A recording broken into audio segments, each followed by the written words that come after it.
pessoal, beleza? Rapaziada, vamos iniciar os nossos trabalhos nessa quarta-feira falando sobre a vitória espetacular da seleção brasileira de basquete para cima da Austrália nessa madrugada. O Brasil, fez o seu segundo amistoso preparatório para a Copa do Mundo e mesmo encarando a atual medalhista de bronze olímpica na casa dela, na Austrália, o Brasil conseguiu vencer por 90-86. E além de vencer, o Brasil empolgou. Enfrentando o Sudão do Sul, o Brasil venceu, mas não convenceu, né? O Brasil não empolgou naquele jogo contra o Sudão do Sul. Contra a Austrália, empolgou. Quem não tá iludido com a seleção brasileira depois dessa vitória é maluco. É maluco. Nesse vídeo vou falar sobre esse jogo, passar a minha visão do jogo para vocês, trazer alguns pontos positivos, pontos negativos também. Mas antes, só vou pedir para você deixar o seu like e se inscrever no canal, caso ainda não seja inscrito, tá bom?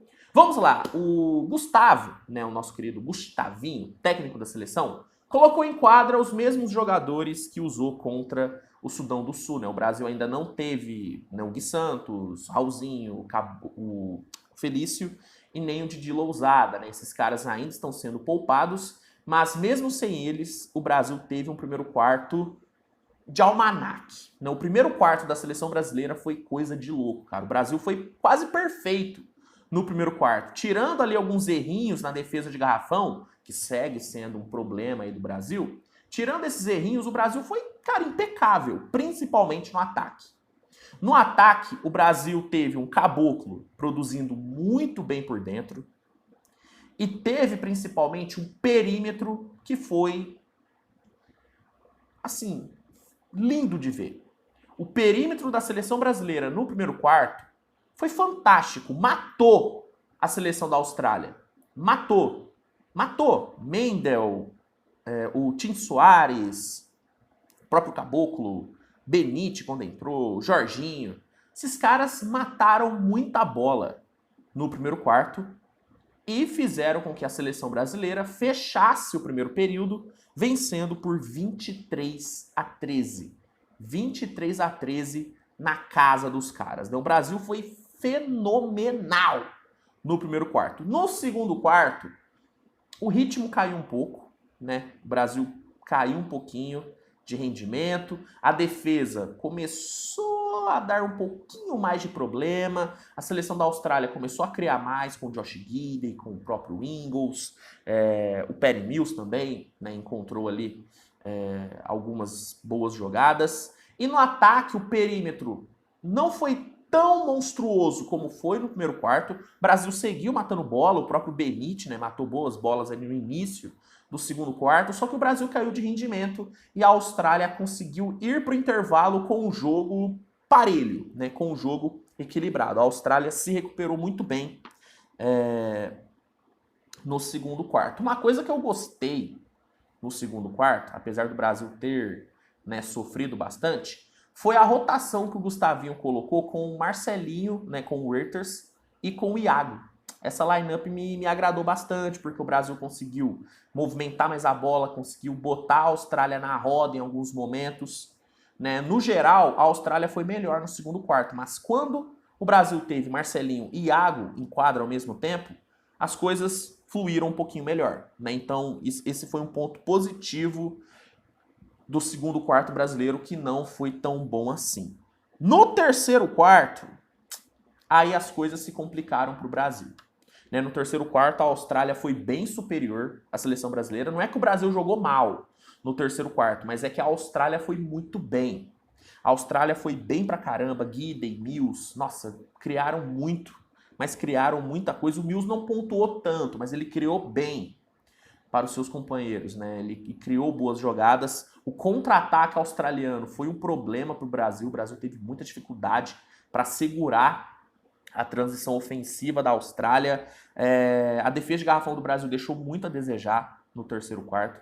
tá? Deixou muito a desejar. No ataque, até que a seleção produziu bem, Caboclo, Lucas Dias, Benite, o Iago, nossa, o terceiro quarto do Iago foi muito bom, né? O Iago criou muito, né? O Iago gerou muitas dificuldades para a defesa australiana, mas mesmo assim a seleção brasileira terminou o terceiro quarto perdendo, né? O Brasil chegou a ficar 10 pontos atrás. Mas no quarto período ele apareceu. Ele apareceu. Estão até me ligando aqui, né? Estão até me ligando. Deve ser a polícia, porque eu vou falar sobre um crime que aconteceu. Porque o Iago matou a defesa da Austrália nesse quarto período. A verdade é essa. Deve ser a polícia me ligando, porque foi um crime que o Iago fez.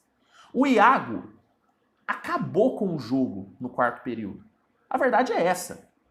E detalhe, o Iago foi marcado por basicamente quase todo o quarto período pelo Matisse Thybulle, que é um dos melhores defensores de perímetro da NBA. E mesmo assim, o Iago foi gigantesco. Não é que o Iago teve um volume de pontuação absurdo, não. Não. Mas o que esse cara achou de assistências decisivas no quarto período foi doideira. Os passes que ele encontrou acabaram com a defesa da Austrália. Toda hora ele abriu espaço, toda hora ele atraía a marcação de 2 jogadores e deixava um livre. O número de passes que o Iago achou pro Bruno Caboclo no garrafão no quarto período foi doideira. Foi doideira. Doideira. Ele liderou, né, o Brasil no quarto período. O Brasil retomou a liderança, faltando ali uns 2 minutos e meio para terminar. E faltando um pouco, o Iago foi para cima do Thybulle, deixou o Thybulle no chão, achou o passe, se eu não me engano, pro Caboclo, e essa bola basicamente matou o jogo. A Austrália até chegou a encostar ali na reta final, mas o Caboclo acabou com a partida, faltando ali alguns segundos para terminar. Então, assim, o Iago colocou o jogo no bolso no quarto período. Colocou o jogo no bolso. No bolso, no bolso. Não é exagero dizer isso. Não é exagero nenhum dizer isso, cara. Não fugiu do pau. Não fugiu, não se escondeu. Alguns armadores poderiam ficar acanhados, sabe? Com o Thybulle defendendo. Encarar o Matisse Thybulle não é fácil. Ele é um cara intimidador, porque ele é um puta defensor. O Iago lidou com o Thybulle como se ele não fosse nada. Como se ele não fosse nada. O Iago realmente espetacular no quarto período. O Brasil vence 90-86, né? A segunda vitória do Brasil nessa preparação. E que vitória! Essa empolgou. Essa empolgou. Porque o Brasil venceu um adversário extremamente forte. O Brasil venceu um time que, no papel, é melhor do que a seleção brasileira. Estamos falando de uma seleção australiana que jogou em casa, uma seleção que tem 7 jogadores da NBA, uma seleção que foi medalhista de bronze nas últimas Olimpíadas, uma seleção que tem um dos melhores armadores da NBA atual, que é o Josh Giddey. Cara, que vitória! Que vitória! Pontos positivos da seleção brasileira. Perímetro. Perímetro foi espetacular, principalmente no primeiro quarto. E aí vale destacar o Benite, que meteu 5 bolas de 3 no jogo. Errou apenas 2 arremessos no perímetro. O Benite foi fantástico. Mas sabe por que o perímetro do Brasil foi tão bom? Porque Iago e Marcelinho são gênios achando passes. São gênios. O que esses dois organizam bem o ataque do Brasil é brincadeira. É brincadeira. E a capacidade que o Iago tem de encontrar passes no momento em que ele está infiltrando é surreal. O driving kick do Iago é espetacular, porque ele é muito veloz, ele é muito agressivo nas infiltrações e ele acaba atraindo muita marcação. Ele faz a marcação aglutinar e no momento que a marcação aglutina, ele sempre encontra alguém livre no perímetro. E aí, mérito do Lucas Dias, do Tim Soares, do Jorginho, do Benite, que aproveitaram esses arremessos. Mas um dos grandes responsáveis por esse perímetro do Brasil funcionar bem, 2 grandes responsáveis, por esse perímetro funcionar bem, são Iago e Marcelinho. Esses dois são geniais. são geniais, né? E o Gustavinho, entendendo isso, utilizou muito os dois na mesma lineup, o que acabou abrindo muito a defesa da Austrália. Então, perímetro brasileiro foi espetacular. Bruno Caboclo jogou muito bem no lado ofensivo. Na defesa, eu ainda tenho algumas críticas ao Caboclo. Eu ainda acho que o Caboclo, em alguns momentos, é meio soft. Conseguiu alguns bons blocos hoje, tá? Só que eu ainda acho que ele peca e o garrafão brasileiro ainda é um problema. Daqui a pouco eu falo sobre os pontos negativos.